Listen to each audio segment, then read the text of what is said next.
우리가 복받은 이유. 아멘. 자, 오늘 우리가 읽은 본문 말씀은 하나님께서 아브라함을 부르신 내용입니다. 아브라함의 부르심의 이 핵심이 있는데요. 그건 뭐냐면 바로 아브라함을 향한 하나님의 축복이에요. 하나님께서 아브라함을 당신의 백성으로 택하시고 또 그를 불러서 하나님의 자녀가 되게 하시고 또 그를 통해서 또 하나님의 역사를 이루어 가시는데, 그런데 중요한 것은 뭐냐면 바로 그런 아브라함을 하나님이 축복하셨다는 것이죠. 그런데 이 하나님의 축복은 아브라함 한 사람에게만 국한된 일이 아니고 아브라함 이후에 아브라함의 모든 후손들 더 확장시켜서 또 신약 성경에서 표현한 그 표현의 의미대로 말씀을 드리면 예수 그리스도를 믿는 아브라함의 영적인 후손들을 향한 부르심이기도 한 것이고요. 그래서 또 오늘 그리스도인들 역시 이 영적인 아브라함의 후손인 그리스도인들 역시 하나님께서 축복하셨다는 것을 우리가 알 수가 있어요. 그렇게 볼 때 여러분, 우리의 부르심, 하나님께서 여러분 각자를 부르신 그 부르심, 나의 부르심은 곧 축복의 부르심이라는 것을 믿으시길 바랍니다. 여러분, 저와 여러분을 부르신 이 부르심은 바로 축복의 부르심이에요. 하나님께서 뭔가를 행하시려고 어떤 일을 이루시기 위해서 계획이 있으신데 그 계획을 이루기 위해 우리가 단지 필요해서, 단지 필요로 하는 어떤 기능적으로 필요로 하기 때문에 나를 부르신 것이 아니라 우리를 향한 부르심은, 우리를 위한 부르심은 결국 축복의 부르심이라는 것을 믿으시길 바랍니다. 그래서 하나님께서 복을 주셔서 우리를 복되게 하신 것이고 또 그런 복받은 우리는 복의 근원으로서 이 세상에서 필요로 하는 모든 복을 나누어 주는 자인 것을 우리가 알 수가 있죠.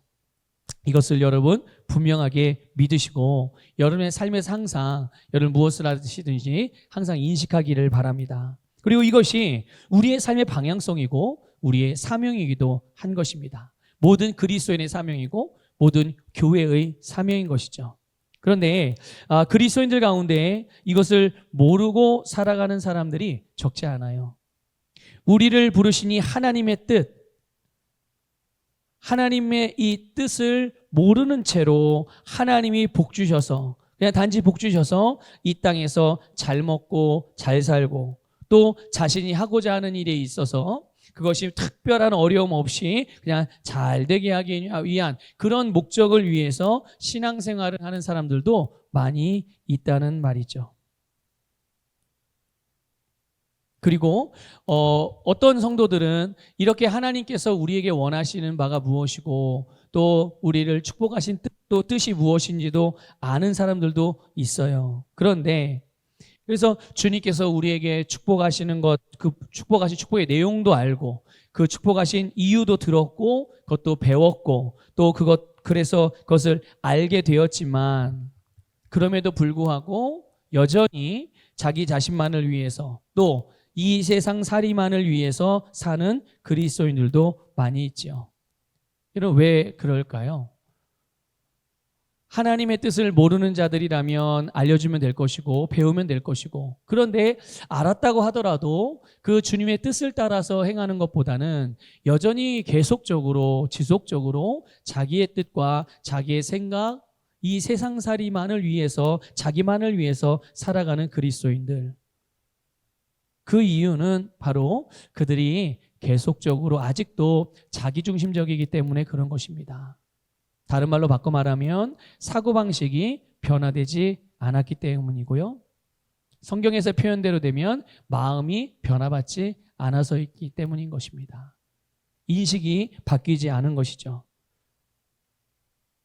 그 바뀌지 않은 사고방식, 그게 바로 자기중심적인 사고방식입니다. 그런데 이 자기중심적인 사고방식은요, 우리로 하여금 하나님으로부터 독립적으로 살 수 있다고 속이는 이 마귀의 거짓말에 속아 넘어가게 만든다는 것이에요. 다시 말씀드릴게요. 자기중심적인 사고방식은 언제나 마귀의 속삭임에 노출이 되어져 있고 마귀가 우리를 속이는 아주 좋은 도구가 되어진다는 것을 여러분들 기억하시길 바랍니다. 뭐라고 속삭이느냐? 너는 하나님 없이도 살 수 있어. 꼭 말씀대로 행하지 않아도 너는 그냥 세상 사람들처럼 그렇게 잘 살 수 있어.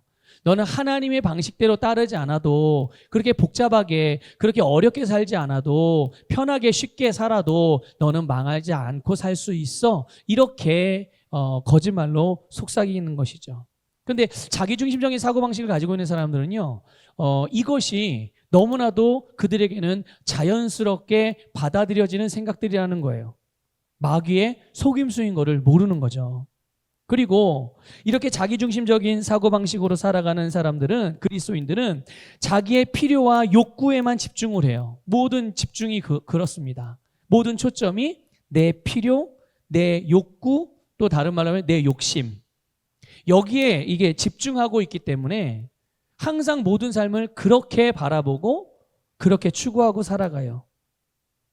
그래서 이 자기중심적인 사고방식을 계속 붙들고 사는 동안은 그 사람은 절대로 만족하는 인생을 살 수 없죠. 삶에서 어떠한 만족도 없는 거예요. 왜 그렇습니까? 계속 자기의 필요와 욕구에 집중하고 있거든요. 오늘 이게 채워지면 또 다른 것을 갈망하고, 이게 채워지면 또 다른 것을 또 원하고, 그래서 자기를 만족시켜줄 만한 뭔가를 계속 찾고 원하고 그것을 얻으려고 애쓰면서 살아가는 삶, 이것이 자기중심적인 사고방식으로 살아가는 그리스도인들의 삶의 모습이라는 거죠. 그런데 그렇게 살아가면 행복하느냐? 그렇게 살아가면 정말 건전한 삶을 살 수 있느냐? 그렇게 살면 정말 만족한 삶을 살 수 있느냐? 그것이 아니라는 거예요. 성경은 그렇지 않다고 말씀합니다. 그래서 이 자기중심적인 사고방식은 결국 그리스도인임에도 불구하고 그리스도인으로서 살아가는 하나님이 주신 삶이 아닌 계속적으로 괴로운 삶을 살아가는 근원이기도 한 거예요. 왜 그리스도인인데, 예수를 믿는데 왜 자꾸만 삶의 괴로운 문제들이 끊임이 없고 그 마음이 늘 무겁고 괴롭고 답답한가? 그럴 때 여러분, 우리의 중심을 한번 살펴보셔야 돼요. 내가 무슨 잘못된 행동을 했느냐 안 했느냐, 이것보다 먼저 점검해야 될 게 내 중심이에요. 나의 중심이 무엇을 향하고 있는지. 하나님이 우리 거듭난 그리스도인에게 주신 삶이 있습니다. 그것은 분명히 생명이고 평안이고 기쁨의 삶입니다. 그러나 이 자기중심적인 사고방식으로 살아가는 그리스도인들은 이 주님이 주신 삶을 누리지 못하고 괴로운 삶을 살아가게 되는 거예요. 이유는 여러분, 내가 원하는 것이 있을 때 이거를 반드시 필요한 것으로 생각하게 만드는 거죠. 내가 뭔가를 원해요. 근데 이거는 내게 꼭 필요한 것일 수도 있고 필요하지 않은 것일 수도 있어요. 또 내가 원하는 것이 어떤 경우에는 원하지 않아야 될 것들을 원하게 되는 경우도 있잖아요. 그런데 자기중심적인 사고방식을 가지고 살아가는 사람들은요, 그리스도인들은 내가 뭔가를 원하면 그것이 나에게 반드시 필요하다는 인식을 갖게 해요. 예. 이것이 없으면 절대 안 되고 이것이 없으면 죽을 것 같은 그런 느낌이 드는 거죠. 그래서 이거를 어떻게 하냐면 기도 제목으로 정합니다. 그래서 하나님, 이것을 반드시 나에게 주십시오. 이렇게 기도하고 그것을 기술적으로 이제 얻기 위해서 계속 노력을, 고군분투를 하는 거죠. 지금 내가 원하는 그것이 현재 내 손에 없으니까, 내가 가지고 있지 않으니까, 아직 얻지 못했기 때문에 계속 괴로워하면서 힘들어하면서 그걸 얻기를 계속 갈망하며 기도하는 거예요. 욕심이 채워지지 않기 때문에 괴로운 거예요. 그러나 여러분, 하나님께서 우리에게 복을 주지 않으신 것이 아니라는 것을 여러분들 기억하시길 바랍니다. 우리가 늘 말씀을 통해서 우리가 배웠고 들었고 우리가 알고 있듯이 하나님은 이미 우리에게, 거듭난 우리에게 모든 복을 주셨어요. 우리가 이 땅을 살아가면서 하나님께서 우리에게 주신 영생의 복을 다 누릴 수 있기에 충분한 그런 복을 우리에게 주신 것이죠. 다만 우리가 주님께서 주신 그 아름답고 풍성한 복이 우리의 삶에서 실제가 되는 그 원리를 따라서 기능하지 않기 때문에 많은 그리스도인들이 이것들을 경험하지 못하고 살아가는 거예요. 여러분, 오늘 우리가 읽은 본문 말씀에 보면 3절에 보면 땅의 모든 족속이 너로 말미암아 복을 얻을 것이라 이렇게 말씀하고 있습니다. 땅의 모든 족속이 너로 말미암아 복을 얻을 것이라. 여러분, 하나님께서 아브라함에게 주신 복이 아브라함이 사는 세상으로 흘러갈 때, 아브라함이 복을 나누어 줄 때 세상이 복을 받게 된다고 말씀하시는 거예요. 이 말씀대로라면 세상은 복을 받게 되는 거죠. 누구를 통해서요? 아브라함을 통해서요. 그런데 아브라함에게는 아무런 유익이 없는 것처럼 보일 수도 있죠. 아니, 아브라함이 자기가 받은 뭐 가지고 다 나눠주기만 하면 그래, 세상은 복을 받을 수 있어. 근데 아브라함에게는 무슨 유익이 있을까? 이렇게 보일 수 있다는 거죠. 근데 정말 그럴까요? 여러분, 이 세상에 필요한 복이 있습니다. 어떤 복이 필요할까요?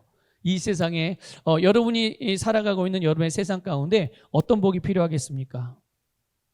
그것을 그 필요한 복을 아마 종류대로 말하라고 한다면, 또 그 필요한 복의 양대로 말하라고 한다면, 어떤 그런 또 그 복의 어떤 질에 대한 부분들, 양질에 대한 부분들을 말하라고 한다면 여러분 그걸 어떻게 다 말할 수 있겠어요?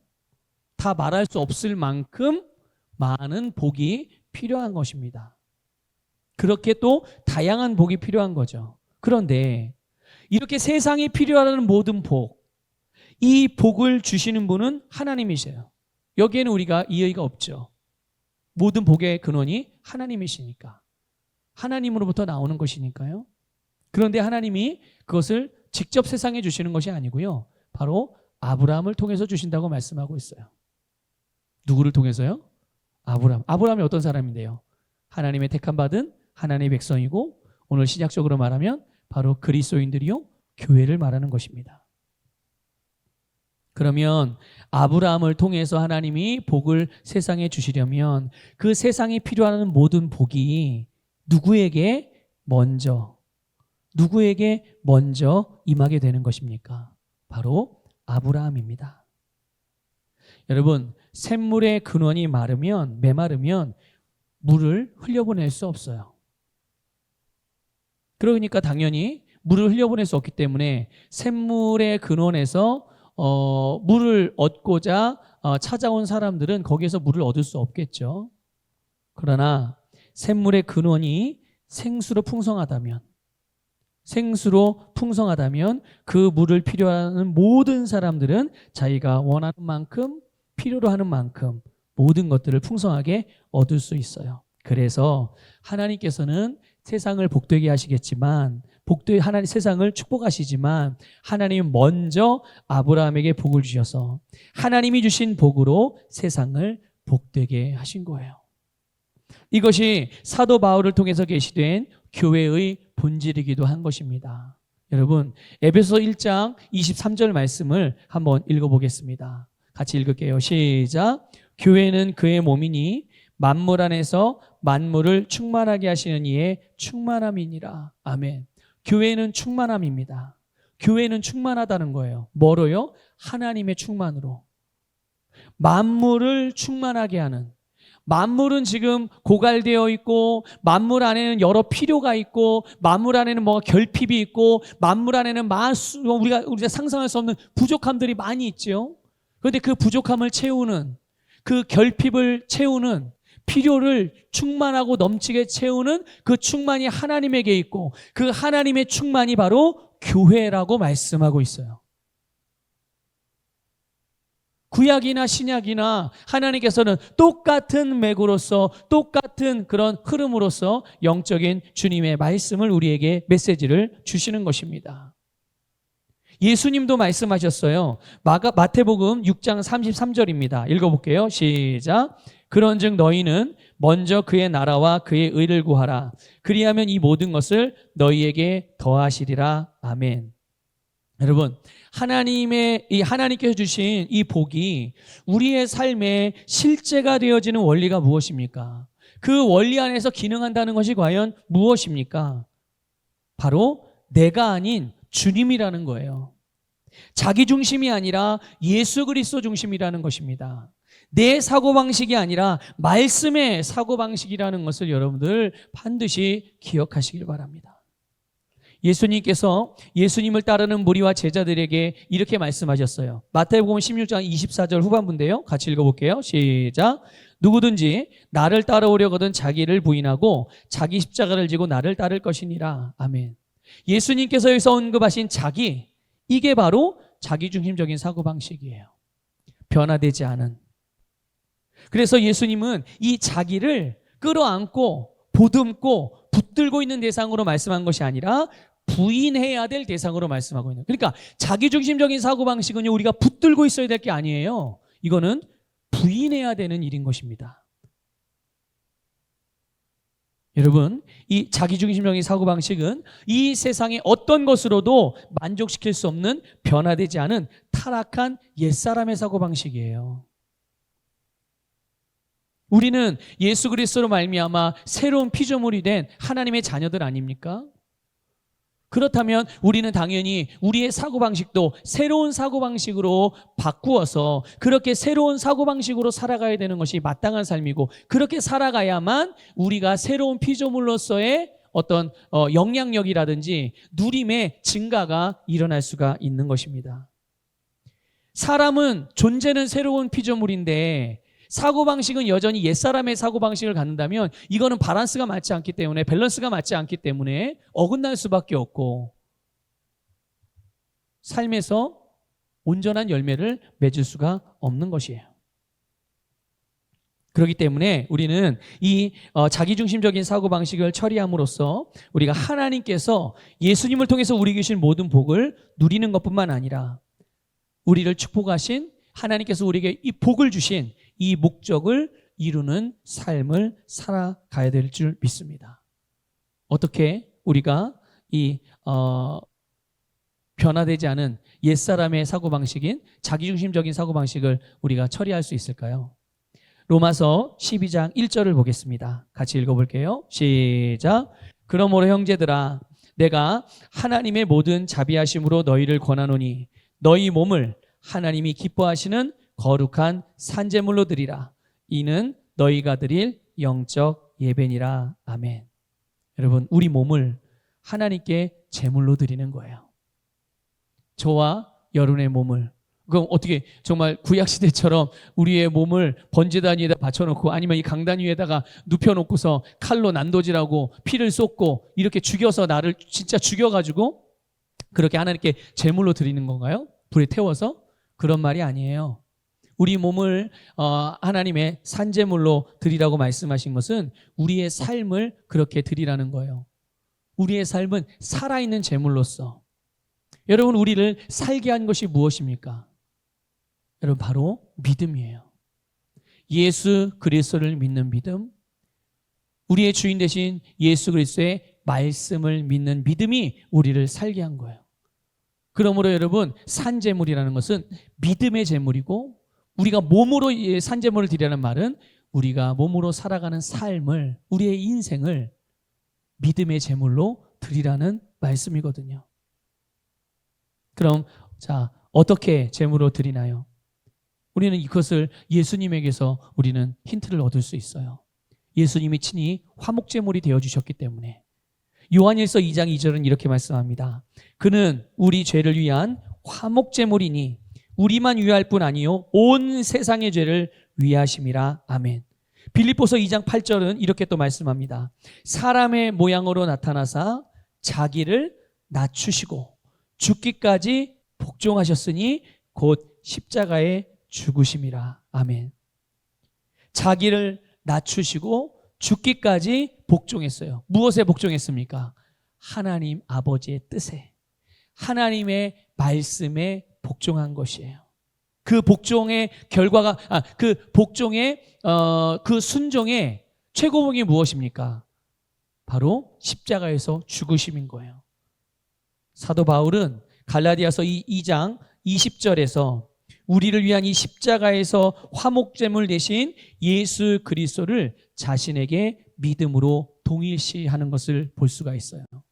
성령께서 이거를 계시해 주신 것이죠. 여러분, 사도 바울에게 계시해 주셨다는 말은, 그래서 이것이 우리에게 성경으로 주어졌다는 것은 우리에게 동일하게 적용된다는 뜻이에요. 한번 읽어볼까요? 같이 읽어보겠습니다. 시작. 내가 그리스도와 함께 십자가에 못 박혔나니 그런즉 이제는 내가 사는 것이 아니요 오직 내 안에 그리스도께서 사시는 것이다. 이제 내가 육체 가운데 사는 것은 나를 사랑하사 나를 위하여 자기 자신을 버리신 하나님의 아들을 믿는 믿음 안에서 사는 것이라. 아멘. 아멘. 여러분, 그렇습니다. 내가 그리스도와 함께 십자가에 못 박혔나니, 그리스도인인 저와 여러분은 그리스도와 함께 십자가에 못 박혔습니다. 그래서 우리의 옛사람은 죽었어요. 옛사람이 어떤 사람인데요? 마귀의 종로로 타던 사람, 그 본성이 타락하여 죄인의 본성을 가진 사람, 생명이 없는 사람, 사망과 율법의 저주 아래 묶여있는 사람, 끊임없는 마귀의 종로로 타며 마귀의 영향력 아래 어둠 가운데 헤매고 결국은 멸망받을 사람, 그 사람은 그리스도와 함께 십자가에 못 박혀 죽었고,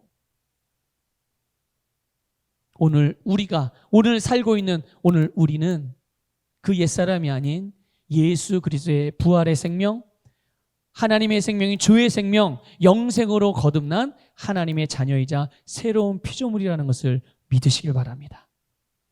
그래서 우리는 이제 우리 자신을 비롯해서 우리의 삶도, 우리의 인생도 더 이상 내 것이 아니고 주님의 것입니다. 한번 고백해 볼까요? 나는 주님의 것입니다. 내 인생도 주님의 것입니다. 나의 모든 미래도 주님의 것입니다. 아멘. 그렇습니다.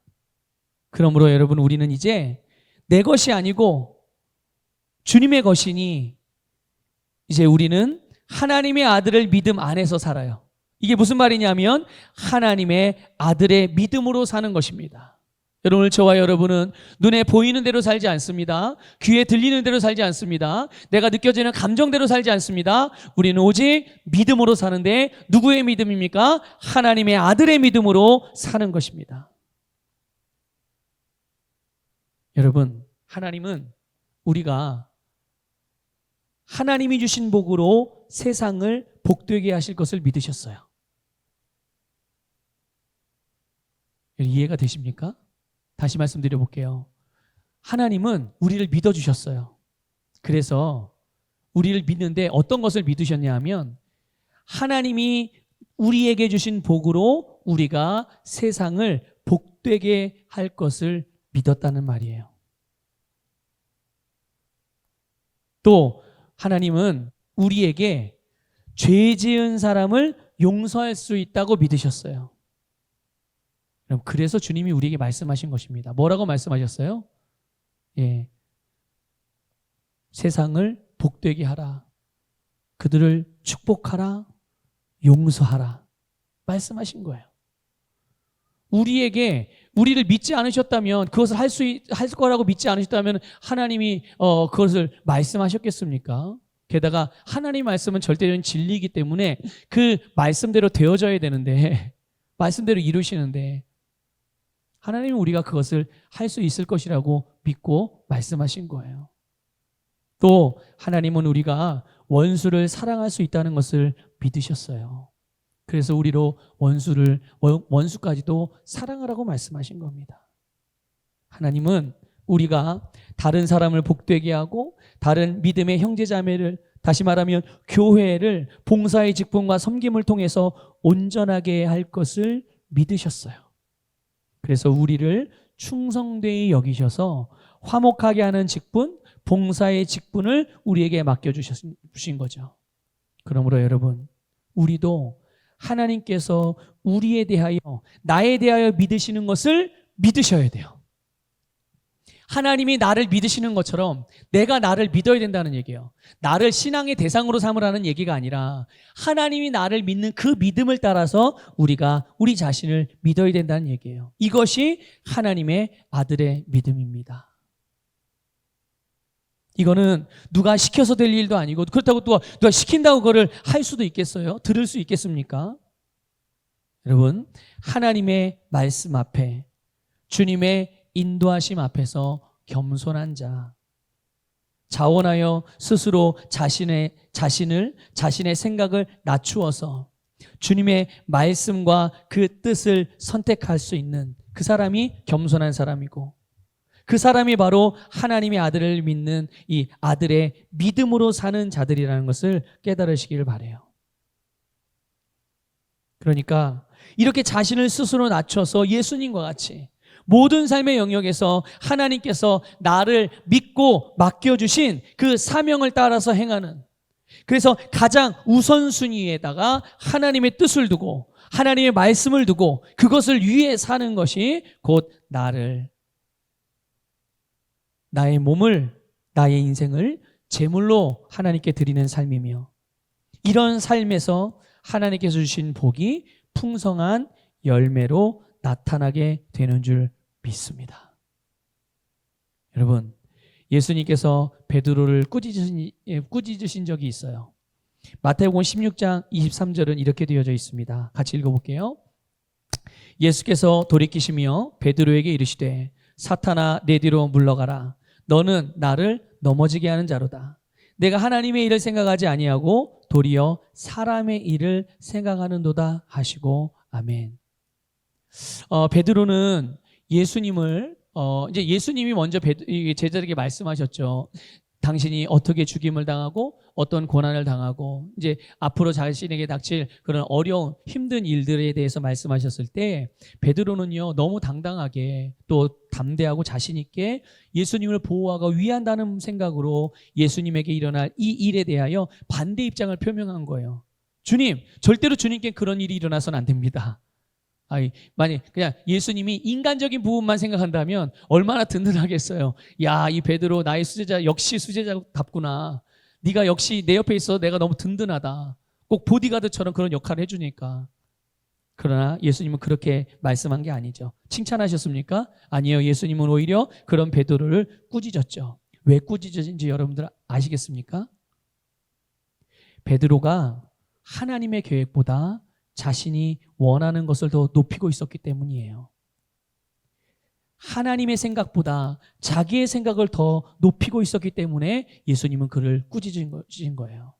누구 앞에 내놓아도 자랑스러워할 수 있고 누구 앞에 이야기해도 칭찬받을 만한 일인 것 같았지만 결국 그 중심에서 하나님 중심이 아니라 자기 중심적이었을 때 그는 예수님께 꾸지람을 들었다는 것을 기억하십시오. 베드로는 하나님의 뜻에 대해서 무지했던 겁니다. 하나님의 뜻이 안중에도 없었던 거예요. 생각지도 않았던 거예요. 자, 그렇다면 예수님은 어떠하셨습니까? 베드로는 그랬다면 예수님은요? 여러분, 예수님이라고 해서 그렇게 비참하고 고통스럽게 죽고 싶으셨겠어요? 죽는 것 자체가 예수님이 원하셨던 일이겠냐고요. 온갖 모욕을 당하고 멸시를 당하고 모든 사람, 심지어 자기가 손수 뽑아 세운 제자들에게마저 거절당하고 싶으셨냐는 거예요. 예수님이 그랬습니까? 여러분, 아니에요. 우리는 마태복음 26장에서 나오는 겟세마네 동산에서 예수님이 하신 기도 내용을 보면 절대로 예수님이 그런 삶을 원하지 않았다는 것을 알 수가 있어요. 그런데 본인의 생각은 그랬지만 예수님은 자신을 향한 이 하나님의 뜻, 예수님 자신의 이 부르심을 알고 있었어요. 근데 알고 있는 이 지식으로 알고 있는 정보로 끝나지 아니하고 자기를 향한 부르심 이외에 다른 어떤 것도 자기가 가는 이 길을 회방하는 것을 그 어떤 것으로도 용납하지 않았다는 것을 우리는 예수님의 삶을 통해 볼 수가 있습니다. 다른 길을 생각하지 않았다는 거예요. 다른 삶을 생각하지 않았다는 거예요. 왜 그렇습니까? 예수님은 온유하고 겸손한 분이었기 때문에 그래요. 온유와 겸손이 바로 이런 것입니다. 자신의 자유와 권세를 언제 어떻게 사용해야 되는지를 분명히 알고 그것을 사용했고, 하나님의 뜻, 자신의 부르심, 하나님의 말씀을 항상 우선적으로 선택하신 것이 바로 예수님이고, 그런 예수님을 온유하고 겸손한 분이라고 말씀하고 있어요. 자, 그러면 그 결과가 무엇입니까?